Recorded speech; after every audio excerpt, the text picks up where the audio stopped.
ုန်းကြီးတို့ကျင်းများထားတဲ့ချစ်စိတ်မကြီးပဲဇတ်တော်ကြီးစထားကြစို့ကျွတ်တို့ရဲ့သုံးလောကထောထားခေါ်တော်မြတ်မြတ်စွာဘုရားကိုတော်မြတ်ကြီးသည်သာဝတိပြေးမွန်စေတဝန်ကျောင်းတော်မှာတည်င်းသုံးတော်မူစဉ်အခါကာမတောဇာယတိတောကောကာမတောဟောဇာယတိဗယံကာမတောဟောဝိပမုတ္တသာနာတိတောကောကုတောဗယံလို့ဒီဒေသနာကိုဘုရားဟောပါတယ်ဗျာဘယ်သူအကြောင်းပြုဟောသလဲဗျမပြေကဆင်းလာတဲ့တတ္တဝါတယောက်ကိုအကြောင်းပြုဟောသည်ဘေးသားကြီးဘယ်သူအကြောင်းပြုဟောတော့ဗျမပြေကဆင်းလာတဲ့တတ္တဝါကြီးကျွတ်တို့သာဝတိမြို့တထေးမတယောက်ရဲ့ဝမ်းမှာတန်တေခတဲ့ပြိဿကြီးဘယ်သူဝမ်းမှာလဲတထေးမရဲ့ဝမ်းဒီခလေးတန်တေခတဲ့ဆိုကြတဲ့ကမိခင်မှာဓမ္မရာချင်းချင်းနေဖြစ်မိမများဓမ္မရာချင်းချင်းဆိုတာဖြစ်တတ်တယ်လေဘုန်းကြီးလှုပ်တော့မဟုတ်ပါဘူးဒါကနည်းနည်းရှာရှည်လိုက်ရအောင်ဘုန်းကြီးလှုပ်တော့မဟုတ်ပါဘူးဒါကနည်းနည်းရှာရှည်လိုက်ရအောင်အတွင်းကလေးတတ္တိတချို့ဖားစိမ့်စားခြင်းနဲ့ငါးစိမ့်စားခြင်းဗဒတ်တူးခြင်းနဲ့ယုံလိုက်ခြင်းသူများအသက်တတ်ခြင်းအဲ့ဒီချင်းချင်းတွေဖြစ်တော့မိခင်ကအတွင်းသိရတယ်သာသမီများမိုက်တယ်လိမ္မာတယ်ဆိုတဲ့နေရာမှာမိခင်ကအတွင်းသိပြမမွေးဖွားခင်ကလေးကချင်းချင်းကြောင့်သိကြဒါကြောင့်အတွင်းသိခေါ်တယ်လင်သားနဲ့တပါးသောလူတွေကအပြင်ဘက်ရောက်လာမှမိုက်တာလိမ္မာတာသိလို့အပြင်သိတွေပေါ့ဒီလိုမျိုးဖားစိမ့်ငါးစိမ့်စားတဲ့ချင်းချင်းတွေဖြစ်ရင်မိခင်ကသိအော်ငါသားလေးမွေးဖွားလာရင်တန်ငါတယ်လေးဖြစ်မလားမုတ်ဆိုးလေးဖြစ်မလားဟဲ့ဟောမှတ်ရတယ်ဗျအတွင်းသိတချို့ကြတော့ဒီလိုမဟုတ်ဘူးသူများလေချောင်းတွေဖောက်တော့ခြင်းနဲ့သူများလေချောင်းတွေနဲ့ခြေတော့ဆေးခြင်းဒီချင်းချင်းတွေများဖြစ်လာရင်တရားနာပရိသတ်ကြီးအော်ငါသားလေးမွေးဖွားလာရင်ဗန္ဓုလက်စစ်သူကြီးဖြစ်မလားဟဲ့ဘုံမှုဘိုလ်ချုပ်ကြီးဖြစ်မလားဟဲ့သူရဲကောင်းကြီးဟဲ့မိခင်များကအတွင်းသိတချို့ဝါဝါမျိုးရှိခိုးခြင်းဖျားဘူးလဲခြင်းနဲ့ပရိတရားနာခြင်းနဲ့တန်ဃာတော်ဆုံးပင်ကတ်ခြင်းနဲ့ဒီချင်းချင်းတွေများဖြစ်လာရင်ဖြင့်အော်ငါသားလေးမွေးဖွားလာရင်ဘုံကြီးဝင့်မလားဟဲ့မိကလေးဖြစ်ပြန်ရင်လည်းအိမ်တော်မပြုတ်ဝဲနဲ့သီလရင်လေးများဝင့်မလားဟဲ့ဟောအတွင်းသိဒါပေမဲ့ခုခေတ်ချင်းချင်းတွေကတော့ဝေဘာမှုခက်သွားပါပြီခက်ရောပေါ်ဗျဖြစ်ကြတဲ့ကွရှောက်သီးတို့မကြီးသီးစိမ့်တို့သံမယာသီးတို့တော့ကြဆေးလိမိစားကောင်းအပူစားအေးစားတို့မြေကြီးတဲ့ဝါတို့ကျုပ်မကောင်းလို့လျှော့ထားတာဒါပေမဲ့ကုန်ပါပြီစမ်းမိလို့ဒီစကားတွေများများပြောလို့ကျုပ်မန္တလေးကတက္ကမတွေကဈေးကြိုတဲ့ကြပြောတယ်ဗျမလီကျန်ဒီကဆရာတော်ကအေးတဲ့တရားသာဟောနေတာငယ်ပြူဟုတ်ပါဘူးတရားလဲဟောပြောလဲခံရဟိုမိမကဆင့်မေးတယ်ဘာပြုလို့တော့တဲ့မလီဘာပြုလို့ရမတုံးတော့တဲ့ဟိုလင်ချောင်းသားကြောင့်တိမ်တော်ရေးတွေများပြောတာတို့ရင်ငါလူကြီးတဲ့တောင်နားလေသေးတော့တရားလဲဟောရသေးကျုပ်တော်တော့လည်းအပြောခံရသေးလူဖြင့်တော့ထွက်ရမထားလို့ကျောင်းသားကကိုရင်ကယဟန်ဖြစ်အဲ့ဒီလိုတရားနာပိဋကကျောင်းသားကကိုရင်ကယဟန်အခု23ဝါရရှိလာပါပြီပိဋကကိုရင်လုံးကတော့ရှင်းလင်းတစ်ခါပြန်မှုပါရဲ့ရှင်းလင်းပြန်ဆိုတရားနာပိဋကနောက်တော့ပစိုးမဝိတ္တတာနဲ့သင်္ကန်းပြန်ဝဲဘယ်ဝိတ္တမလို့ကျွတ်တို့ကိုရင်လုံးကတော့လင်းငချောင်းလေးလိတ်တဲ့ပြင်ခပန်းညိုကြီးသေလူအောင်စီးထားတယ်ကျွန်းပြစ်ဒီသင်္ကန်းမကျွတ်ဘူးလူဘဝရောက်တော့အတွင်းကလည်းအင်ကြီးခံသေးပစိုးစားကဒီတိုင်းထိုးညတ်တော့လူတဲ့ရှော့ကနေရှစ်တန်နဲ့ကျုပ်သင်္ကန်းပြန်ဝက်နောက်ယဟန်ဘဝရောက်ယဟန်ဘဝနဲ့မန္တလေးရောက်တော့တရားနာပြိဿကြီးကျုပ်လူထွက်ဖို့တခါကြံမှုပါလူထွက်ဖို့ကြံတာကလည်းဒီပြင်ကိစ္စကြောင့်မဟုတ်ဘူးကျုပ်လုပ်ချင်တဲ့အလုပ်မလုပ်ရဘူးမှတ်ထားပါပြိဿသာ တ္တဝါတိုင်းကာမတတ္တဝါမှန်သမျှကိုယ်ဆန္ဒနဲ့ကိုလှုပ်ချင်တဲ့အလုပ်မလုပ်ရရင်တော့ဘယုတ်ဒုက္ခဖြစ်တတ်တာဓမ္မရာမျိုးခင်ဗျားတို့ရှိကြတယ်မဟုတ်လားသမီးပြိုလေးတွေသားပြိုလေးတွေသူတို့ကပြောခြင်းနဲ့ပါခြင်းနဲ့လူငယ်တွေနေခြင်းလို့နေခြင်းနဲ့မိဘကအုပ်ထိန်လာမိဘအုပ်ထိန်တဲ့ကိစ္စကိုမနာခံကြညဘူးအချုပ်ချင်များလာတော့သူတို့ထင်ရလှုပ်သွားကြတာကျွတ်တို့ဗမာပြည်လူငယ်တွေများလာပြီမဟုတ်ပါလားမှန်ရလားပြည့်စုံကြီးကျုံလည်းတင်ကားဝတ်ထားပေမဲ့ကာမတတ္တဝါဆိုတော့ဒီပြင်ကိစ္စကြောင့်တော့မဟုတ်ပါဘူးကျုံလှုပ်ချင်တဲ့အလုပ်ကတရားဟောခြင်းနဲ့တရားဟောခြင်းနဲ့အလုပ်ကိုလှုပ်ချင်တာတရားနာပြည်တာမလုပ်ရတော့ကျုပ်လူထွက်ဖို့စိတ်ကူးတရားဟောခြင်းလိုက်ပုံတော့ကျွတ်တို့ကဓမ္မဂတိကစုံအောင်နာခဲ့မှန်လားစုံအောင်နာခဲ့တာတရားများနာရရင်အရှုံးမရှိဘူးဗျမနာရရင်ရှုံးတယ်ကျွတ်တို့တရားနာတော့ကအရှုံးမရှိအောင်နာခဲ့အတူယူသွားကြမန္တလေးမှာကျွတ်တို့မင်းကွန်တိပိဋကဆရာတော်ဘုရားကြီးအနိစ္စကဆရာတော်ဝိဇောရိယဆရာတော်ပြီးတော့ရန်ကုန်ကသာယာပတိဦးညေယဆေဝင်ကပါအကြက်ဝဲဥိဏကကျုပ်မနာဘူးတာသိမရှိဘူးနာမည်ကြီးတဲ့ပုဂ္ဂိုလ်တွေမန္တလေးရိပ်သာဆရာတော်တွေကျုပ်စုံအောင်လာခဲ့ဒီမှာဟိုတလောစီကဟောသွားတဲ့နောင်တော်ကြီးဥသမင်ချံရဲ့ဆရာဖြစ်တဲ့နန်ရောဆရာတော်ကြီးမကင်ရိပ်သာကနာဘူးတာပဲကျုပ်ရိပ်သာဘုန်းကြီးတွေလည်းမနာဘူးတာမရှိဘူးလူတွေကဆိုရင်ကျုပ်တို့ဥလသေးရွှေပြည်ဥပါဒေဥဆန်းထွန်းရတနာဘုံဆရာရှိဥတင်အေးဥအောင်တင်ဥချစ်မောင်စုံကျုပ်ကိုအောင်လာခဲ့လူကျင်တာယူတာပေါ့ဗျတရားနာမလူကျင်တာမယူနဲ့တရားဓမ္မကတိကမှောင်ခိုလောက်ကြသူများအသက်သတ်ကြမတရားတစ်ဖြစ်လောက်ကြလို့ဘယ်ဘုန်းကြီးမှမခိုင်းဘူးဒါကြောင့်ကျွတ်တို့တိုင်းပြည်မှာဗမာအစိုးရအုပ်ချုပ်တော့ဒီတရားဘုန်းကြီးတွေခွင့်ပြုထားတာပေါ့ဗျကောင်းတဲ့တရားပဲညွှန်ပြကြဒါကြောင့်ကျွတ်စုံအောင်လာခဲ့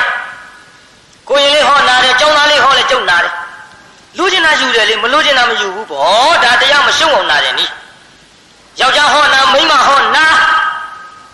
မန္တလေးဓမ္မဂတိကမထွန်းရှင်မိန်းမတရားဟောတယ်ဆိုလို့ကျုပ်သွားနာလိုက်ပြီကြိုက်ပါဗျာမထွန်းရှင်လေတရားပြောတာစိုးအောင်နာခဲ့တာကျုပ်ဗရိတ်အုပ်မိတာကိုရည်မိအောင်ရည်သေးလူကျင်တာယူတယ်တရားများမန္တာရရင်ရှုံးတယ်ဗျ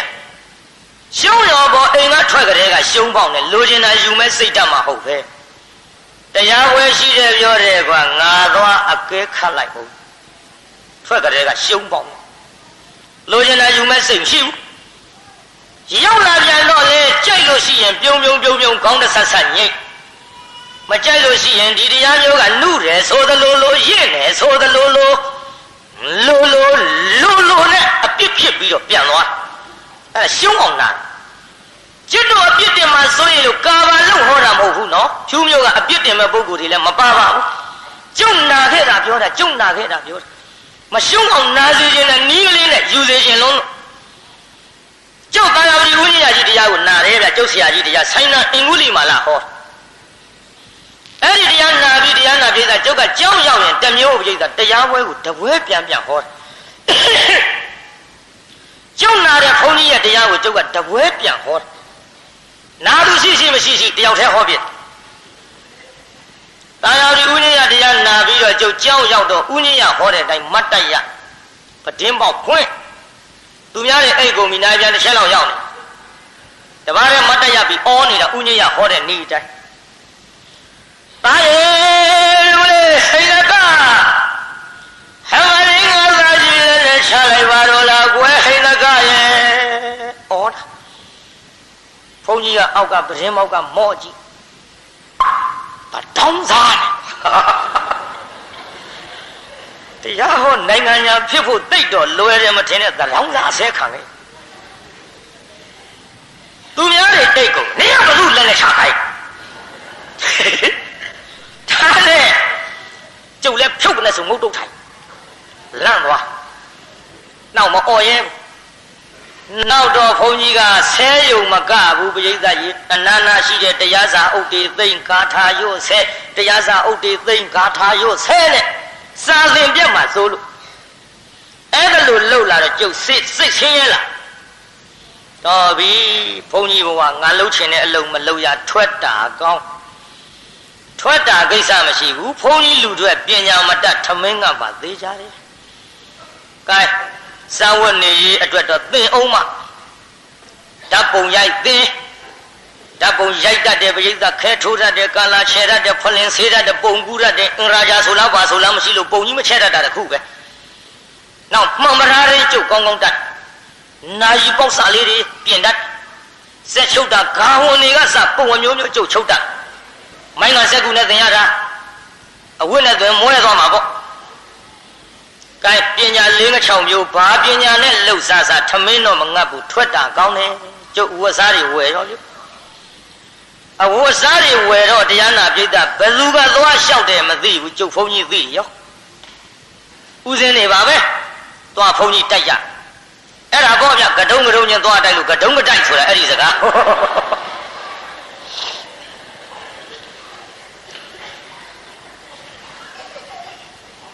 ဒါနဲ့ကျုပ်ဘုန်းကြီးသိရောပြုသိတော့တရားနာပြိတ္တာဘုန်းကြီးကလည်းဦးကြီးဘုန်းကြီးကိုအမိမောင်စတိလခေါ်စားနဲ့ကျုပ်ရှေ့ရောက်ဘုရားလို့ထူလိုက်တော့ဘုန်းကြီးကကျုပ်လူထွက်မှဆိုရင်လို့ဓာတ်စာကျွေးမလို့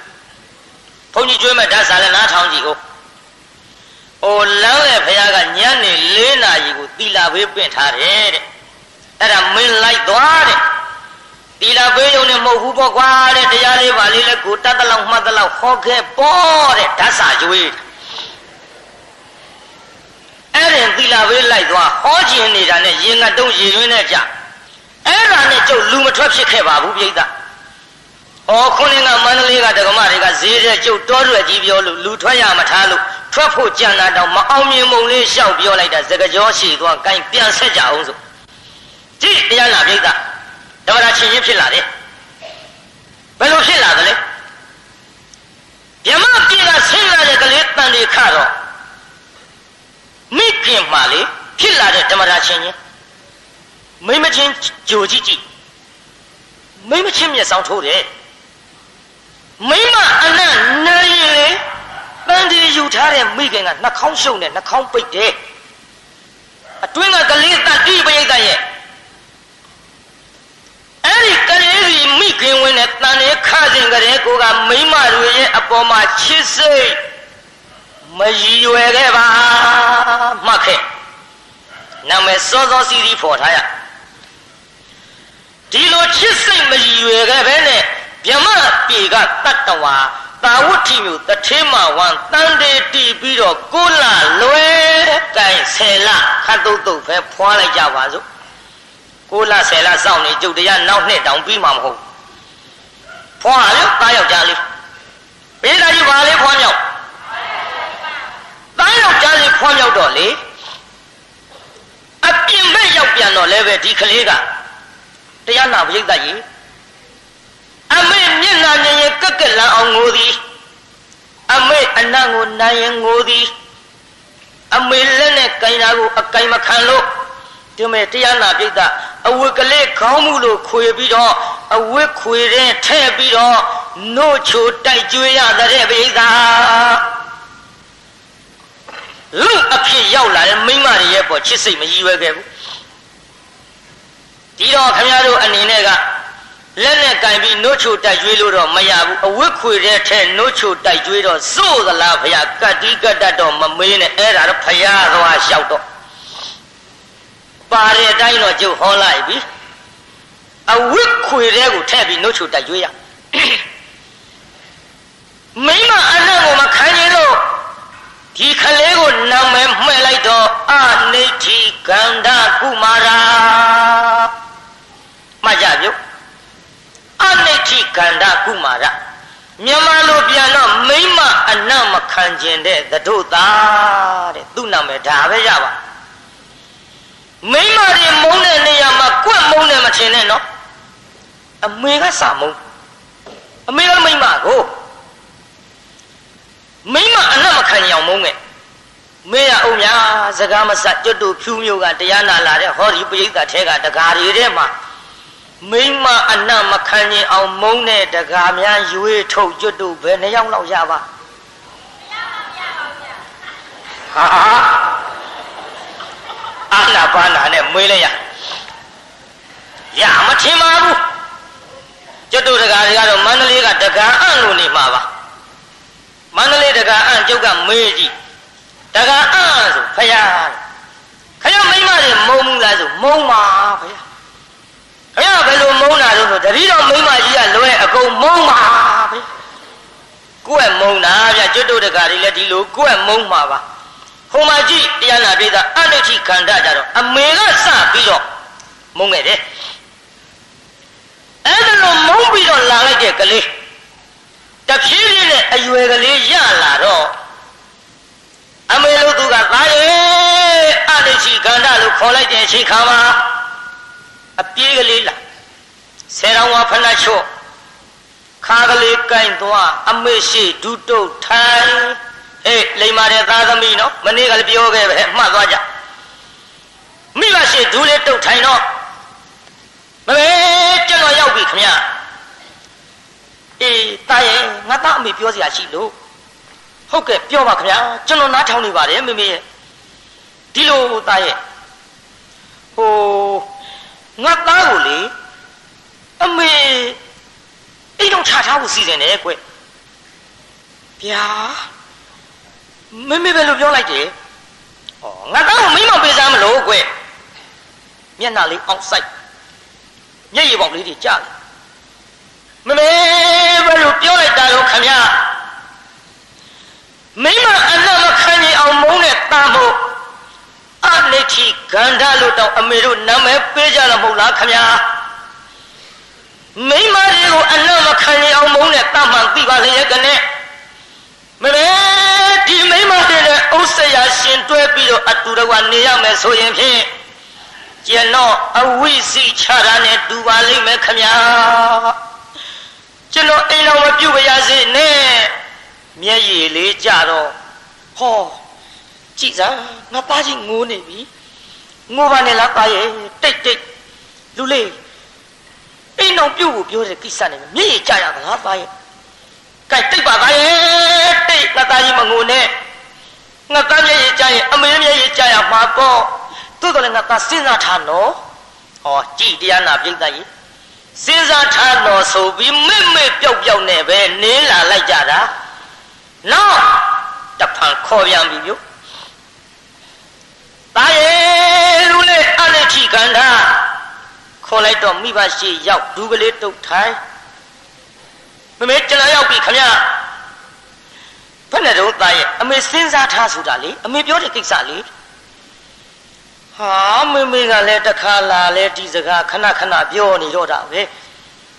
ဟောပြောရပါဘူးသားရဲ့အရင်တစ်ခါအခုတစ်ခါနှစ်ခါရှိသေးတာမဟုတ်လားကွခဏခဏပြောရသေးပါဘူးတော့ကဲငါသားကြီးအမေသဘောပေါက်အောင်ပြောမယ်ပေါ့ပြောပါမေကျွန်တော်ဘာပြုလို့တလောက်အိမ်အောင်ပြုတ်တဲ့ခြင်းရတာတော့ဩအိမ်အောင်ပြုတ်တဲ့ခြင်းဆိုဒီလိုသားရဲ့အမေတို့ဆင်းရဲတာမှမဟုတ်ဖ ೇನೆ တထင်းမျိုးသားရဲ့ကဲအမေတို့ကအသက်ကြီးလို့မနေရလို့မျက်စိမှိတ်ပြီးတော့သေကြတဲ့အချိန်ခါမှာအမေတို့ပစ္စည်းဘယ်သူပိုင်မလဲသားဒါကျွန်တော်ပိုင်မှာပေါ့မေမေရဲ့မိဘမရှိမိဘပစ္စည်းသားသမီးပိုင်လို့ထုံးစံမှုကျွန်တော်ပိုင်မှာပေါ့အေးဒါကြောင့်ပြောတာပေါ့သားကြီးရဲ့ကဲဆိုကြပါစို့ငါသားကလည်းအမေတို့လိုအသက်ကြီးမနေရလို့မျက်စိမှိတ်သေကြတဲ့အခါမှာငါသားပစ္စည်းကိုဘယ်သူပိုင်မလဲသားရဲ့ဟိုကျွန်တော်ကောင်းလေးပိုင်မှာပေါ့မေမေရဲ့အေးဒါကြောင့်ငါသားကြီးမှာသားသမီးရှိကိုလိုလာပြီမဟုတ်လားသားရဲ့ဟာဘာပြောတာတော့အောင်မေမေဟာပြီးတော့ဒီလှဲ့လာတာဟုတ်တယ်လေသားရဲ့အမျိုးမဖြစ်ရှင်မနဲ့လူမအမျိုးကျင့်မှာအယိုးတဲ့သားရဲ့ငါသားမရှိရင်ဒီပစ္စည်းတွေဆက်ခမဲ့အမွေစားအမွေခံမကြံရစ်ပါကအလကားတဲ့ပစ္စည်းတွေပြုံးတရတော့မပေါ်သားရဲ့ကဲမေမေကျွန်တော်တော့အိမ်တော်ပြုတ်တဲ့ခြင်းရင်ဖြင့်ကျွန်တော်လိုချင်တဲ့မိန်းမကိုရရင်ကျွန်တော်အိမ်တော်ပြုတ်ပါတော့မယ်ခင်ဗျာပြုံးပြီပြုတ်ကောင်းလိုက်တာသားရဲ့သို့တော်လည်းအမေပြုံးတိုင်းကြီးမစီစဉ်နဲ့အောင်နော်ကျွန်တော်စဉ်းစားအောင်မယ်ခင်ဗျာကျွန်တော်စဉ်းစားအောင်မယ်ခင်ဗျာဆိုပြီးတော့ပြောလိုက်တော့အမေပြုံးတာပေါ့ ပေးသားကြီးစဉ်းစားမယ်ဆိုတော့အမေပဲလို့ဖြစ်လားအေးပြုံးတာပေါ့စဉ်းစားမယ်ဆိုကြတဲ့ကတဝက်သေးချသွားပြီလေဖေကြီးတို့စဉ်းစားနားထောင်နော်ကာမကိစ္စဆိုတာအစဉ်းစားမခံဘူးဗျဖေကြီးမေကြီးတို့ကိုင်ငယ်ချိုးငယ်နာလေးစဉ်းစားကြမှာအားတော့နာပါရဲ့အစဉ်းစားမခံဘူးကာမကိစ္စဆိုတာစဉ်းစားလိုက်ရင်သွားတာပဲဘယ်သွားတာလဲဒုက္ခပင်လေချောသွားမှာလေစဉ်းစားအောင်မဲ့ဆိုကြတဲ့ကအမေကတဝက်သေးကြပြီလို့တွက်တယ်တိုက်ပေါ်တက်ပြီးတော့အနိဋ္ဌိကဏစဉ်းစားလိုက်ဟဲ့အနိဋ္ဌိကဏမင်းအမေကအိမ်တော်ပြုတ်ကိုတိုက်တွန်းတာနှခါရှိပြီသုံးချိန်တိုက်နိုင်ပြောလို့မှမင်းအိမ်တော်မပြုတ်ဘူးဆိုရင်အမေမျက်ရည်ကျရှာတော့မယ်အနိဋ္ဌိမင်းရောက်အမေမျက်ရည်မကျစီနဲ့မင်းကြောင့်အမေမျက်ရည်ကျလို့ရှိရင်ဒီဘဝမင်းအညွန့်တက်နိုင်ပါမလားကွယ်အနိဋ္ဌိကန္တရဲ့မှတ်ကြဟဲ့ငါညီများနှမများအတူယူသွားကြရှေ့တုန်းကသာသမီမိဘမျက်ရည်ကျမှသိကြောက်တဲ့ဟဲ့မင်းရအောင်ပရိသတ်ကြီးခုခေတ်သာသမီတွေမိဘမျက်ရည်ကျမှကြောက်သေးလားတော်သားကိုကျွန့်ဖို့ကောင်းကြောက်ကြဟဲ့ခုခေတ်ကတော့မကြောက်ပါဘူးကြောက်အောင်လုပ်ငါသားကြီးလမ်းမသွားနဲ့သွားကြည့်ရရတယ်ငါသမီးကြီးလုံးမလုံးနဲ့ဆိုလုံးတဲ့လို့လုံးတယ်မာမပြောရဲဘူးမိဘကဘယ်ပြောရဲမလို့ဒီနေ့မာမပြောနှက်ဖြင့်ကရှိတဲ့လက်ဝက်လက်စားယူပြီးအိမ်ကထွက်ဒီထဲမိဘဝယ်ပေးတဲ့ပစ္စည်းကိုကိုပစ္စည်းတော့ကိုအကုန်ယူသွားမှာလူလုံးကြီးဖြစ်အောင်တော့ဘသူကမွေးထုတ်သူမိဘဝယ်ပေးတာသူ့ပစ္စည်းတဲ့ဒီထက်စာရေးထားခဲ့သေးကျုပ်လိုက်မရှာကြနဲ့ဘယ်သင်္ချိုင်းကုန်းတော့သေချင်းစိုးနဲ့သေမဲ့အတိုင်းပဲငါတော့ဒီတိုင်းပြောချင်တာမိဘရင်ပတ်ချီတောင်းနဲ့ကန်ထွက်သူတို့ကိုသူတို့လူတွင်ရဲ့လုတ်လင်းငရက်နေလို့မလာတော့မိဘကသတင်းစာတဲ့အထက်ရငါသားတဲ့ငါသမီးတဲ့မင်းထွက်သွားတဲ့နေ့ကစပြီးတော့အမေအိုကြီးထမင်းတစ်စီမှမစားလို့အသက်မှီခြင်းအမြန်ပြန်လာပါဒီတစ်ခါပြန်လာရင်တဲ့တားတို့သမီးတို့ကိုတဲ့အလုံးအပြစ်တွေခွင့်လွတ်ပါတယ်ဒီတစ်ခါပြန်လာရင်တဲ့မိဘရွှေမျိုးကလည်းပဲအလုံးကိုကျင့်နှံ့ရပါစေမယ်အဲကောင်းသေးလားဗျာမိဘကသတင်းစာတွေကနေတောင်းပန်နေတာသာသမီကိုကတော့ပွဲမပါတာတခုရှိတော့နောက်တို့တိုင်းပြည်ကြီးကတော့ဝဲနေတယ်လို့ရမလားတောင်မသိအောင်ဖြစ်နေပြီဟဲ့တို့ဟဲ့ငါညီများနှမများသတိထားကြဒီလိုမိဘကြီးမျက်ရည်ကျအောင်လို့ဒီလိုတည်းဒုက္ခပင်လေကြောမျောနေကြပါပြီမှန်ရလားပြိဿကြီးမိုးမမှန်တော့မမှန်ဘူးတဲ့အသိနာမထွက်တော့လည်းမထွက်ဘူးတဲ့စီးပွားရေးကြက်တဲတော့လည်းကြက်တဲတဲ့ဒီဒုက္ခတွေဘာကြောင့်ဖြစ်လာကြလဲလို့ဟောဒီအနန္တကံကြီးတွေပြိနေတာကိုတော့ဘယ်သူမှပြန်ဖော်ပေါ်မရကြကြောက်ကြဟဲ့လန့်ညဟဲ့ဟိုမှာကြည့်မိဘမျက်ရည်ကြပါကြောက်အမေလည်းမျက်ရည်မကြရဘူးအလေငါလည်းအိမ်တော်မပြူရအောင်အမေလည်းစိတ်ချမ်းသာရအောင်ကြံမပဲဆိုပြီးတော့ရွှေစင်လက်ခ1000ကိုဗရိန်နဲ့900ခေါ်ပြီးတော့ရွှေရုပ်ကြီးထုတယ်ဗျဟိုင်းရွှေရုပ်ကြီးထုတ်ပြီးတော့ဒီတစ်ခါအမေပြောရင်ဒီရွှေရုပ်နဲ့တူမှကျွန်တော်ယူမယ်လို့ဆိုမယ်သားချစ်တော်မိခင်ဆိုတော့လေသားချစ်တဲ့မိခင်ဆိုတော့လေရှားပေးမှသေးကြတယ်ဒါပေမဲ့လို့လောကရွှေရုပ်နဲ့တူတာမရှိရွှေရုပ်နဲ့မတူလို့မယူဘူးဆိုရင်ဖြင့်အမေလည်းစိတ်သက်သာရမယ်ငါလည်းအိမ်တော်မပြူရနှစ်ဖက်ရကြံလိုက်တာဟဲ့ကဲပိဋကပရိသေ900ခေါ်ပြီးတော့ရွှေရုပ်ကြီးထုရောဗျမိမရုပ်မိမအရာမောင်းရလုံးလေးတွေမျက်ခုံးလေးတွေနားရန်လေးတွေခြေကလေးတွေလက်ကလေးတွေအကုန်ပေါ့ဗျာမိမလို့ဆိုထုမိမရုပ်ကြီးထုထားခေါ်ပြမိအမေကတာရဲ့အနိဋ္ဌိခန္ဓာလို့ခေါ်တော့အပြေးကလေးသွားဆယ်တော်ကဖဏတ်ချုပ်ခါကိုင်းဝင်မိဘစီဒုတုတ်ထိုင်းမမေချစ်လို့ရောက်ပြီလေဘယ်နဲ့တော့တာရဲ့အမေပြောတာလေဟုတ်ကဲ့မမေ ကျွန်တော်လိုချင်တဲ့မိန်းမရရင်ကျွန်တော်အိမ်အောင်ပြုမယ်ခင်ဗျာအမလေးသားရဲ့မရဘဲနေပါမလားအမေတို့ဆင်းရဲသားမှမဟုတ်ပဲတထေးသားရဲ့ငါသားကြီးလိုချင်တဲ့မိန်းမလည်းရရမယ်ပေါ့လောကကြီးကောင်းခြင်း၅ပါးနဲ့ပြည့်စုံတဲ့မိန်းမတွေပေါ်လုံးလို့သားရဲ့ရေးသားကြီးမိန်းမများကောင်းခြင်းပဲနှပါတဲ့ဘယ်နှပါတဲ့လို့ပြောစမ်းမအဲ့ဒီ၅ပါး၅ပါးပဲဗျာကဲငါပါဠိမရွတ်တော့ဘူးဆိုစမ်းတော့ကလက်ချိုးပြီးတော့သံပင်အသားအရေအယိုးအရွယ်သံပင်အသားအရေအယိုးအရွယ်ပြောကြည့်စမ်းအယိုးတွေနဲ့ပေါ့အယိုးဆုံးဆုံးအရွယ်ဆုံးဆုံး၅ခုပြည့်မှန်တယ်ဟဲ့ဒါပေမဲ့အတူကောက်မှတ်ရှင်ဒီလိုလှုပ်သွားသံသားရေယိုးရွယ်အတူကောက်သံသားရေယိုးရွယ်ဗါလဲဟဲ့မှတ်သွားကြသံပင်ရဲ့ကောင်းခြင်းအသားရဲ့ကောင်းခြင်းအရေရဲ့ကောင်းခြင်းအယိုးရဲ့ကောင်းခြင်းအရွယ်ရဲ့ကောင်းခြင်း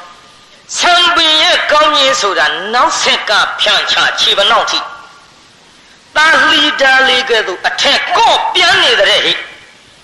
မွေးသောအနံ့ရှိတဲ့ဗဒုံးရောင်ကဲ့သို့နဲ့မောင်းနေတဲ့ဆံမင်းပြူမပေါက်ဘူးခြေပနောက်ထိတဲ့ဆံမင်းရဲ့ကောင်းခြင်းမှတ်သွားကြရေးသားကြီးခုခေတ်ခြေပနောက်ထိတဲ့ဆံပင်များမြင်ဘူးသေးလား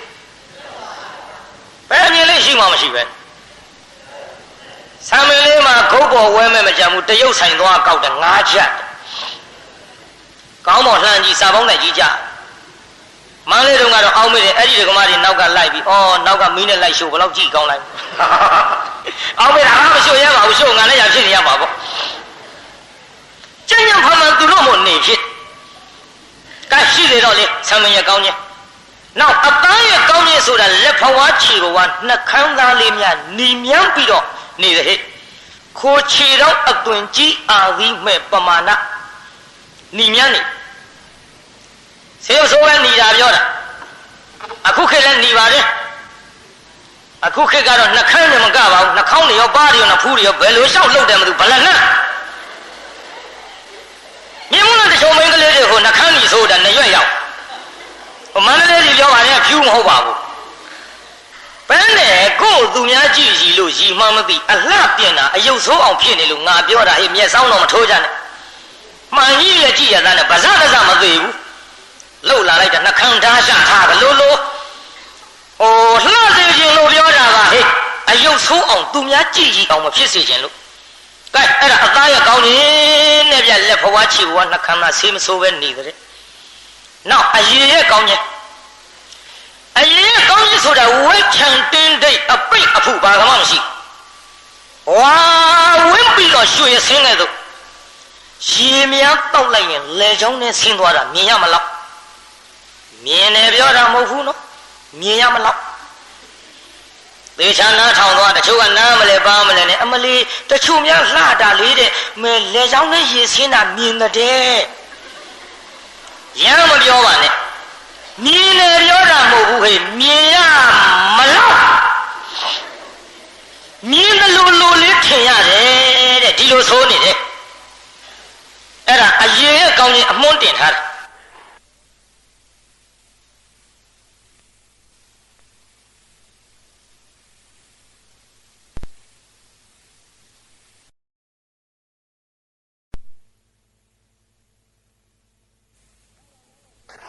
ဒါကြောင့်နန်းတော်ရှိဆရာတင်ကပါတဲ့ရေကြီးတောက်ပြင်းအမယ်ငါဆိုမပြပါဘူးကြားဘူးပါတယ်အရင်ရဲ့ကောင်းခြင်းဟဲ့ဘယ်နဲ့ရေသောတာဆင်းသွားတာမြင်ရလောက်အောင်ဒီအရေပါနေရင်ငါတလောက်ဟင်းစားငါမှမဟုတ်ဘူးလားလို့မှတ်ထားခဲ့နော်နောက်အယိုးရဲ့ကောင်းခြင်းအယိုးရဲ့ကောင်းခြင်းဆိုတာကလက်ဖြားခြေပြားလေးများထောင်ထားရင်ဖျောင်းတိုင်လေးကဲ့သို့ပြည့်ပြည့်အတွင်းကအယိုးကောင်းတော့အပြင်မဲ့အရှင်းမခေါ်ဘူးတဲ့တော်လေးများစီထားခယူသေးလွှမ်းနဲ့တိုက်ဖြတ်ပြန်ပြီးတော့အပ်ထားတဲ့ကဲ့သို့ခေါ်ခြင်းမရှိကုတ်ခြင်းမရှိကြားခြင်းပေါက်ခြင်းမရှိအဲ့ဒါအယိုးရဲ့ကောင်းခြင်းမှတ်ခဲ့နောက်အရွယ်ရဲ့ကောင်းခြင်းအရွယ်ရဲ့ကောင်းခြင်းဆိုတာသာသမီတစ်ချိတ်ပင် တော်လဲအသက်30ရွယ်ရဲ့ဟိုဘက်ပိုကြီးတယ်လို့မထင်ရဘူးကောင်းခြင်း၅ပါးတော့ပြီးသွားပါပြီသို့တော်လည်းကောင်းခြင်း၅ပါးနဲ့မပြည့်စုံလို့အယုတ်ဆိုးတာနဲ့လည်းအာမလျှော့နဲ့ဟဲ့သူအိုးနဲ့သူဆန်တန်ယုံနဲ့လောကအယုတ်ဆိုးလို့မရတာမရှိပါကြည့်တရားနာပြည့်တဲ့ရင်ဒါရဲ့အဲ့ဒီလိုကောင်းခြင်း၅ပါးနဲ့ပြည့်စုံတဲ့မိန်းမကြီးပေါ်လိုက်တာအမေကြီးရှာပေးမှာပေါ်သားရဲ့မမေကောင်းခြင်း၅ပါးနဲ့ပြည့်တာမပြည့်တာတော့မသိဘူးကျွန်တော်လိုချင်တဲ့မိန်းမကျွန်တော်ယူပြမယ်ခမရဆိုပြီးတိုက်ပေါ်တဲ့ရွှေရုပ်ကြီးသွားထမ်းတော့တာပဲမြို့အမေကသားလေးကြောပြင်ကြည့်လို့ဟောကြည်စားဟမလေးမိန်းမအနတ်မခံရင်အောင်မုန်းတဲ့သားကြီးကအခုသူလိုချင်တဲ့မိန်းမတိုက်ပေါ်တောင်တင်ထားသကိုသိရှာဘူးဟိုကမသိရှာဘူးရွှေရုပ်ထုထားတာအမေမအသိအမေပဲနဲ့ဟိုကရွှေရုပ်ကြီးထမ်းပြီးတော့တိုက်ပေါ်ကဆင်းလာထမ်းလာတဲ့ရွှေရုပ်ကြီးလည်းမြင်လိုက်ရောဟဲမလီငါကလိုချင်တဲ့မိန်းမကသူလိုချင်တဲ့မိန်းမတိုက်ပေါ်တောင်တင်ထားသကိုလှလိုက်တာသူယူမဲ့မိန်းမကရွှေရုပ်ကြီးကြနေတာပဲနော်ခက်ဘူးလားဗျာရွှေရုပ်ကြီးကြနေတယ်ဆိုတော့ကြောက်တောင်ဘယ်နဲ့လို့ဟောမှမသိတဲ့တော့ပါလားသမီးလမ်းခေါ်လိုက်ဘယ်လှုပ်နေဟိုကအယုတ်အောင်မေအလှမှတက်ပြီးတော့အမေခေါ်တာတောင်ထူရနိုင်မှုပေါ့လေဟဲ့သမီးဟုတ်ဘူးအနန္နာတော့သိချာသွားကြည့်မေမြစ်တော့မကဖင်းနဲ့အမေကြည့်နေလိုက်တာသမီးပခုံးပုတ်လိုက်တော့မှဟုတ်တော့ဟဲ့ဘာမင်းဟာရုပ်ကြီးပါလားဟုတ်တယ်မေရွှေရုပ်ခမမလေးတော့အမေကပြင်ချိန်မနေလိုက်တဲ့ရွှေရုပ်ကြီးကြလို့လက်ဆက်ကတော့ရုပ်ကိုတော့နေမဟုတ်ပါရဲ့ဒီရုပ်ကြီးဘာလို့ဖို့တော့မမေဟာဒီရွှေရုပ်နဲ့ရမှာကျွန်တော်ယူမယ်ရွှေရုပ်နဲ့မတူကကျွန်တော်မယူနိုင်ပါ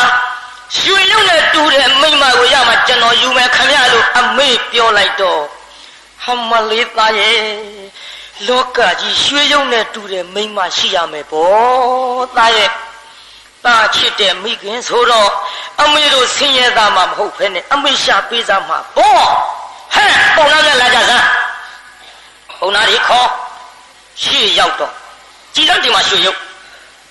ပင်တို့အရှင်သားကဟောဒီရွှေရုပ်နဲ့တူမှယူမတဲ့ရွှေရုပ်နဲ့မတူကမယူနိုင်ဘူးတဲ့ရွှေရုပ်ထမ်းရွှေရုပ်နဲ့တူတဲ့မိမကဒင်းတို့ထွက်ရှာကြရွှေရုပ်နဲ့တူတဲ့မိမမရရင်ဒင်းတို့မပြန်ခဲ့ကြနဲ့ထွက်ပြုတ်ပုံနာတွေရွှေရုပ်ကြီးထမ်းလို့ရေးသားကြီးပုံနာတွေထွက်ပလားထွက်ပေါ်ဗျာရိုးရိုးသွားလိုက်ကြပါလို့ပုံနာနေပါလေလုံနေပါလေပါညောင်းလုံးလို့ယုံနာတရားနာပြိဿပွဲတဲ့ကြတော့လေဘသူသေးသေးငါတင်မှာကပြီးရောပါဘသူတကဘာပဲဖြစ်နေကြည့်ဒီအိမ်ကပုံနေမှာဤကစင်းတကကြီးကဝင်ရဝင်နေကြရပြီးတာပါညောင်းနေကြကိုယ်တမဟုတ်တော့လှုပ်ပြောရကဲရှိသေးတော့လေထွက်ပြီးတရားနာပြိဿကြီးပုံနာတွေရွှေရုံနဲ့တူတဲ့မိန်းမထွက်ပြီးတော့ရှာလိုက်တော့ဘယ်မှမတွေ့ဘူးတဲ့ပြုတ်ပြိဿကြီးတွေ့သလားဘယ်တွေ့မလဲပုံနာအားတွေမရှိတဲ့နေရာရှောက်ရှာနေကျက်တော်ဒီရွှေရုံနဲ့တူတဲ့မိန်းမပရိသတ်ကြီးဖြူးမြို့လာရှာရင်မတွေ့တော့ဘူး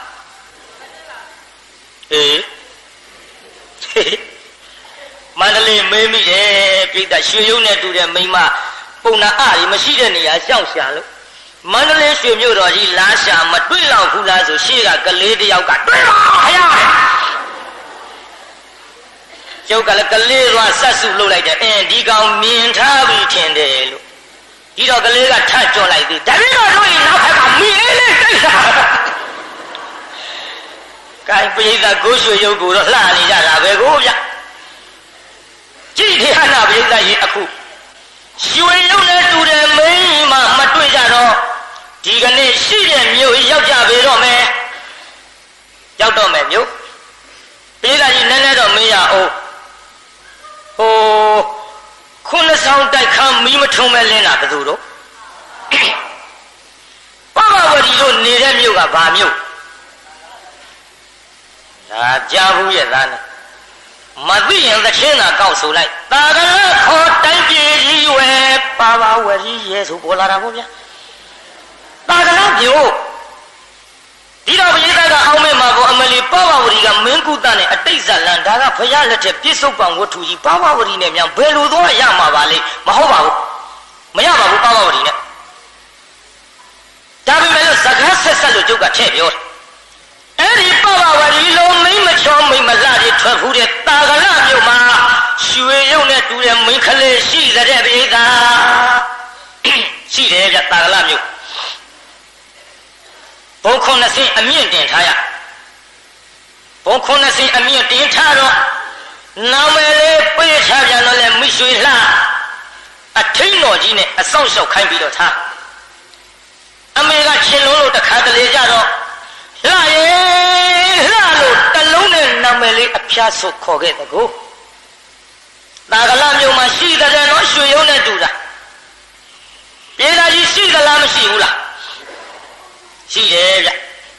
ဒါကြောင့်လည်းသူပါရဲ့ဟင်္ဒရထွန်းရင်တို့ကရွှေရုပ်နဲ့လိုက်လို့ရွှေရုပ်ပင်ရိုင်းလိမလားငါကြားဘူးလားဟဲ့ဒါကြောင့်ဆိုထားတာနဲ့သူပါရဲ့ဖောက်တယ်နော်ကျုပ်ကလည်းတော့ဖောက်တဲ့ဘုံကြီးကြားဘူးလားပြောရတာကိုကိုင်းအဲ့ဒီမျိုးရောက်ပြီပရိသတ်ကြီးပုံနာတွေရေစိတ်ရောက်တော့ဘယ်နဲ့တော့မင်းဆရာကြီးများ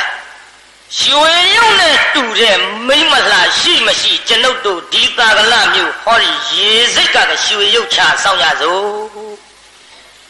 ပြေးသားကြီးဘာချဆောင်လို့ရေစိတ်ကချဆောင်ရရေစိတ်ရွှေရုပ်ကြီးချပြီးတော့ပုံနာကြီးကဟောဒီရေစိတ်ကိုလာတဲ့လူမှန်ပါဗျာဒီရွှေရုပ်ကိုမြင်ရင်ရွှေရုပ်နဲ့တူတဲ့မိမရှိပါကဟမလေးဘသူသမီးလေးနဲ့တူလိုက်တာဟဲ့ဘသူနှမလေးနဲ့တူလိုက်တာဟဲ့ဘသူမြင်းမလေးနဲ့တူလိုက်တာဟဲ့ဆိုရင်ဒီမျိုးမှာရွှေရုပ်နဲ့တူတာရှိပြီးဝေးဝေးမရှာရတော့မင်းဆရာကြီးများလာကျွန်ုပ်တို့ဟောဒီရွှေရုပ်ကချဆောင်ကြစို့ပုံနာများကလည်းရွှေရုပ်ကြီးရေးစိတ်ချပြီးတော့စောင့်နေတဲ့အချိန်တာကလမြို့ကအင်မတန်လှတဲ့မိရွှေလှဆိုတဲ့ခလေးမလေးအထိန်တော်ကြီးကလည်းရေမိုးချို့တနခါပါမှလိမ့်ပေးပြီးလို့သမီးရဲ့နေခဲ့အောင်နော်အမေရေချိုးသွားအောင်မယ်သမီးရဲ့သမီးလေးထားပြခဲ့ပြီးတော့ရေစိတ်ရေချိုးရအထိန်တော်ကြီးထွက်လာတဲ့မြို့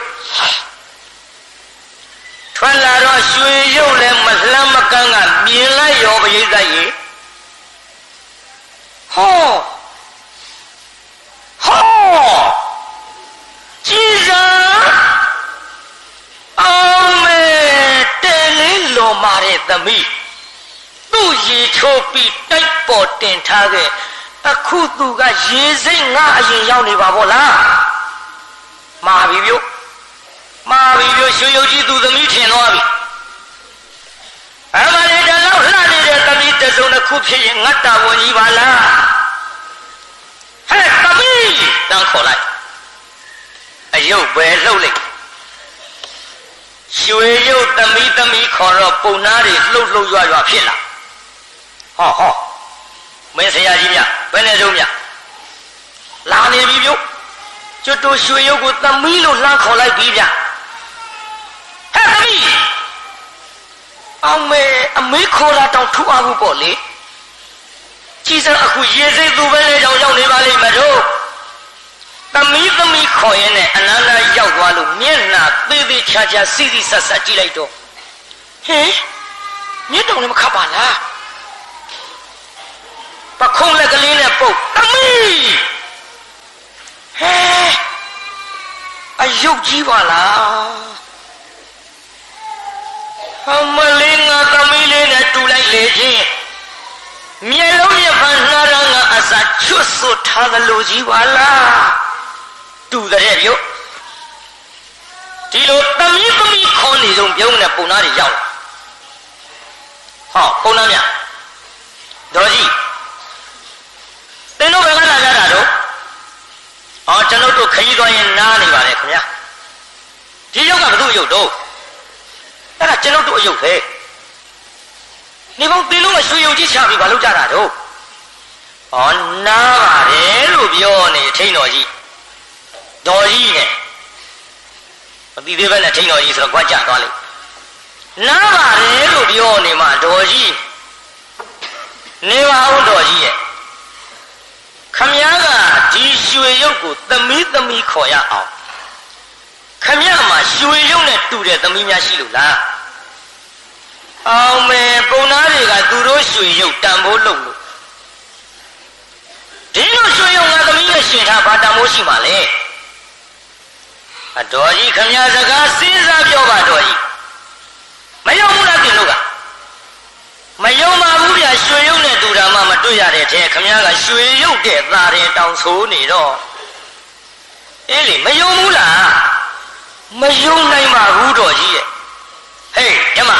မယုံလို့ရှိရင်သင်တို့ရွှေရုပ်ကထမ်းပြီးတော့လိုက်ခဲ့ကြလားငါသမီးနဲ့ရှင်ကြည့်ရအောင်ရွှေရုပ်ကြီးထမ်းပြီးပုံသားတွေပါသွားပြီပါသွားတော့ဟိုရောက်တော့တိုက်အောက်ထရွှေရုပ်ကြီးချလို့တိုက်ပေါ်တင်ထားတဲ့မိရွှေလာကလေးမလေးခေါ်ပြီးတော့လာခဲ့ရွှေရုပ်နဲ့အတူတူရှင်ထားလိုက်တော့ရွှေရုပ်ကနေပါပါတဲ့ပြိတ္တရွှေရုပ်အယောင်မရှိတော့ဘူးတဲ့မြို့ခလေးမလေးကသူ့ပါပါရွှေရုပ်အယောင်ပေါ်သူကလွှမ်းတယ်ဗျပြိတ္တရွှေရုပ်အယောင်ပေါ်သူကလွှမ်းတယ်ရွှေရုပ်တက်တောင်သားနေပါပါကောတာရောဘောပြိတ္တစလာတာချင်းတူအောင်တော့လေရွှေရုပ်ကအယုတ်ကအယုတ်ဗျမလှုပ်မလက်ပါလားဟိုကအသက်ရှိနေတဲ့လူသားဆိုတော့လေဒီမဲ့သွေးကလေးလေကလေးများတိုးလိုက်တော့လိမ့်ရိပ်ဘာလောက်လှလိုက်မတုံးဆိုတော့ကြုံလည်းမမြင်ဘူးပဲရမ်းပြောနေတာမျိုးမှန်တာကြည့်ကြပေါ့လေအဲ့ဒီလိုရှင်ထားလိုက်တော့ပုံသားတွေမျက်တောင်မခတ်မင်းဆရာကြီးများတဲလာပါလားဒီယောပုံသားတွေမျက်တောင်မခတ်ဘူးပြောပေးသားကြီးပုံသားတွေမျက်တောင်ခတ်ရလားဘာဖြစ်လို့ပါလဲအေးမှတ်ထားကြလှမျက်တောင်မခတ်ဘူးဒီထက်တချို့ယောက်ျားတွေကကြွားရအမလီလှတာများမြင်လိုက်တော့မျက်တောင်ခတ်ရမှကြောက်တယ်ဘာဖြစ်လို့တော့ဆိုမျက်တောင်များခတ်လိုက်ရင်တဲ့သမမ်းမြက်တော်ကြီးချသွားတယ်လို့တဲ့အတော်ကြွားတဲ့လူတွေကြွားတဲ့ဟာတွေကကြွားယုံတဲ့ဟာတွေကလည်းယုံမှပြီမြုံလာတချို့မယုံမရှာပြောတယ်အမစည်းပြူဖန်းကားဆိုပါဇက်ထဲငုံထားမှာကြွားကြဒီထဲတချို့ကတဖွာမှတော့မခွာနိုင်ဘူးတဲ့ကြွားကြတာလေကဲရှိစေတော့တရားနာပိဋကအခုကြည့်လှလို့မျက်တောင်မခတ်ဘူးပုံသားတယ်အဲ့ဒီတော့မှပုံသားများကအကျိုးကြောင့်ပြောကြတထေကတော်ကြီးခမများတဲ့ကျွန်ုပ်တို့ဒီတခြားကမဟုတ်တာဝတိမြို့ကဖြစ်ကြပါတယ်တာဝတိမြို့ကတထေသားသည်အနိဋ္ဌိကန္တအမည်ရှိပါတယ်ထိုအနိဋ္ဌိကန္တတထေသားသည်မိခင်ကနေပြီးတော့အိမ်တော်ပြုတ်ကိုစီစဉ်တဲ့အချိန်ခါမှာအိမ်တော်မပြုတ်ခြင်းပါဘူးမိမမယူခြင်းပါဘူးလို့ပြေလာရကမ်းနေပါတယ်တထေကတော်ကြီးခမညာဒီတထေသားသည်တန်မြင်ညမဟုတ်မွေးဖွားတဲ့အချိန်ကစပြီးတော့မိမအနတ်နိုင်ကက်ကက်လာအောင်ငေါမိမဆိုရင်ဘယ်လိုမုံမှမသိမုံတီးပြီးတော့လာခဲ့တဲ့တထေသားသည်မိခင်စိတ်ဆင်းရဲမှာစိုးလို့ဥပ္ပတမီဖြင့်အိမ်တော်မပြုတ်ရတဲ့နေရှာကြံလိုက်တဲ့ချိန်ခါမှာဒီရွှေရုပ်ကြီးမိမရုပ်လို့ထုအရှာခိုင်းမယ်ဆိုပြီးခိုင်းရွှေရုပ်နဲ့မတူလို့မယူနိုင်ဘူးဆိုရင်အမေလည်းစိတ်သက်သာရသူလည်းအိမ်တော်မပြုတ်ရအောင်ကြံရတော့လဲပဲကျွန်ုပ်တို့ရှောက်ပြီးတော့ရှာလိုက်တဲ့ချိန်ခါမှာရွှေရုပ်ရိုင်းအောင်တော့လှနေပါခင်ဗျာတို့ဖြစ်၍သဘောတူညီကဟောဒီရွှေရုပ်ကြီးဆယံအဖြစ်ကလက်ခံတော်မူပြောလိုက်ရောမျိုးဒီတော့မှသထေကတော်ကြီးကအေးလေးငါသမီးလေးနဲ့ရေဆက်ရှိလို့ဒီအကြံမျိုးပေါ်ပေးတာပဲကိုင်ပုံနာများတင်တို့ရွှေရုပ်ထားခဲ့ကြတင်တို့အရှင်သားကိုပြန်ပြီးတော့အကြောင်းကြားလိုက်အလိုရှိတဲ့ရဲ့လာပြီးတော့ဆောင်းလှည့်ကြဆိုတာကခတ်တုတ်ပြန်သွားကြပြီတော့လို့ပြောလိုက်တော့ပုံသားတွေပြန်လာကြအရှင်သားပါရောက်ဟောမေဆရာကြီးများပြန်လာကြမလား ပြန်လာပါပြီရှင်သာဘယ်နဲ့တော့ရွှေရုံနဲ့တူတာတွေ့ကြရဲ့လားတွေ့ခဲ့ပါအရှင်သာရွှေရုံနဲ့တူရုံမကရွှေရုပ်တဲ့တောင်တာအောင်လှနေကြောင်းပါခင်ဗျာပုံနာတွေမဟုတ်တာတောင်ပြောမြောက်ပြောနဲ့ရွှေရုပ်နဲ့တူတာမှမရှိပါဘူးဆိုတဲ့အထက်ကရွှေရုပ်တဲ့တာတဲ့တောင်ပြောနေတာငါရွှေရုပ်ကြီးကဆရာဖြစ်ပေးထားခဲ့ပါခင်ဗျာမဟုတ်ဘူးမဟုတ်ကြပါဘူးတန်တော့ငါရွှေရုပ်ကြီးလမ်းလူရဲ့ယူလိုက်ပြီနဲ့တူတယ်မဟုတ်ပါဘူးအရှင်သာတကယ်လှပါခင်ဗျာတကယ်လှပါခင်ဗျာပုံနာများကလည်းတရားနာပြေးတာရွှေရုပ်ကြီးဆရံယူလိုက်တော့သူတို့စိတ်ထဲမှာတဝက်တော့သေချာသွားတာပေါ့ဗျာပြေးတာပေးတဲ့ပစ္စည်းယူလိုက်တယ်ဆိုတော့တပိုင်းသေချာသွားတာပေါ့ပြေးတာကြီးဘယ်တော့သေချာတာတော့တပိုင်းဆိုတာတပိုင်းမြယူတဲ့ပစ္စည်းပေးလို့တဝက်သေးကြတယ်တပိုင်းသေးကြတယ်ဆိုတာနဲ့ဥဇတိလပြောလို့ဆိုပြီးရမ်းမပေးနဲ့ငါတာဝန်မဟုတ်ဘူးတပိုင်းဆိုတာအကုန်မဟုတ်ဘူးတပိုင်းမြကြည့်ရှုလို့ကြကြည့်တရားနာပေးတာတပိုင်းပေးကြတော့သူတို့အရှင်သားကိုပြောကြတယ်လေဆယံပေးထားခဲ့ပါခင်ဗျာအလိုရှိတဲ့ရလာပြီးတော့ဆောင်နေကြပါတယ်ရွှေရုပ်တဲ့တောင်သားအောင်လှနေကြောင်းပါရှင်သားကိုယ်တိုင်မြင်ခဲ့လို့မျက်တောင်ခက်ရမှတောင်ကြောက်ခဲ့ပါတယ်အရှင်သားတထေသာနည်းနည်းတုံလှုပ်သွားအဟုတ်ပြောတာလားဗျာအဟုတ်ပြောတာပါရှင်သားရဲ့ရွှေရုပ်တဲ့ပဲတာအောင်လှသလားတာအောင်လှတယ်လေအရှင်သားအဲ့ဒါလို့လဲပြောလိုက်ရောဟိုက်အားလည်းရှိကနာဟောဒီလောကကြီးမင်းနဲ့တူတဲ့လူဇဘူမှာ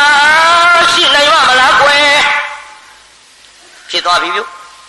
မိမရီပေါ်ချစ်စိတ်မရွယ်ခဲ့တဲ့ကောင်းကြီးနော်အမလေးရွှေရုပ်တဲ့သားအောင်တောင်လှတဲ့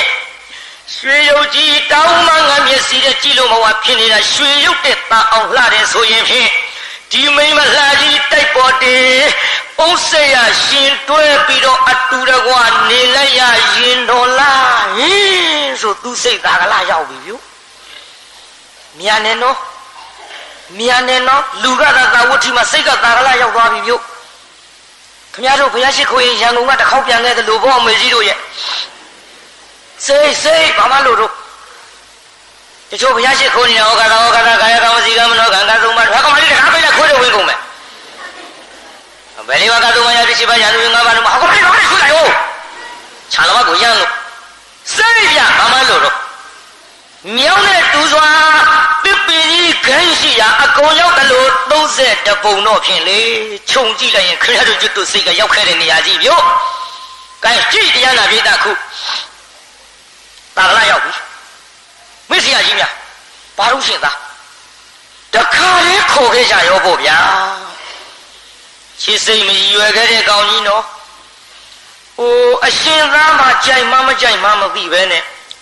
မိုက်ပါပြီဗျာဒါလောက်လှတာကြီးမကြိုက်လောကဓမ္မကျုပ်တဲ့မိုက်တဲ့လူရှိပါမလားသွားခုခေါ်ကြလေပါအုပ်အရှင်သားရဲ့ရေလေးတစ်ပေါက်လောက်တောက်ပဲရစီဦးမလောက်နဲ့ခေါ်ကြပါတော့လောတာဗျာကာမတတိတွေနော်ဟိုကြမှာတော့ဆိုတော့ပုံနာများပဲရေတောက်ရရုံးများတောက်လျှောက်ပြန်ထွက်ကြရတယ်ပုံနာများလည်းထွက်သွားရောလေးသာတကားလေးဖွင့်လို့အနိဋ္ဌိကန္တမိမအနတ်မခံရင်တဲ့တရုသာတော်ကြနေလာတော့မလို့လို့သိငါနေလာတော့မလို့လို့ကြည်ပရိသတ်ကြီးလေးသာတကားဖွင့်လို့တချင်းလေးတစားစားလေးပြပျော်လုံးလို့မျောနေပရိသတ်ပျော်ရင်တချင်းလေးပါလေးများဆိုဘူးလားယုံပါတယ်ငါလည်းပျော်ဘူးတဲ့လူတိုင်းသိမှာပေါ့အခုတချင်းဆိုတဲ့တရားနာပြိဿအဲသူဆိုတဲ့သရှင်လေးကြုတ်ကြည့်တော့သွားလို့မဖြစ်ပါဘူးပိဿနောက်ကလိုက်ဆိုကြည့်စမ်းပါပိဿကြီးလိုက်မလားဟောနောက်ကပိဿကြီးလိုက်မလားမကဲဆိုတာဟဲ့အိုးဟောရအဆုံးမလို့ရတယ်ပြင်းတာတော့အိုးကတော့အိုးရေးထားတာပဲဒီလိုဆိုမှလည်းစီးပြေမှာကိုဗျနားထောင်ကြည့်ဟဲ့အစကတော့ချစ်စိတ်မရည်ရွယ်ခဲ့ရလားပြိဿကြီးဟေးအစကချစ်စိတ်ရည်ရွယ်ခဲ့ရလား အခုကြည့်ပြိဿရဲ့မိမမှန်သမျှဟာအမုန်းကြီးမုန်းတဲ့ဘဝခရီးတစ်လျှောက်ဝဲမုန်းလာတယ်ဘူးလားပြိဿသူမုန်းတယ်ဘူးလားပြိဿကြီးမိမမှန်သမျှဟာအမုန်းကြီးမုန်းတဲ့ဘဝခရီးတစ်လျှောက်ဝဲအော်အခုတော့ငါမှာကွယ်မေးရိုက်ကြည့်ပါနေနဲ့ပေါ့ဗျာပျော်လုံးလို့ရွှေရုပ်တဲ့လှတဲ့လှမိရွှေလှတဲ့ဆုံမြမီကွယ်ချစ်စိတ်မရွယ်အစကတော့ချစ်စိတ်မရွယ်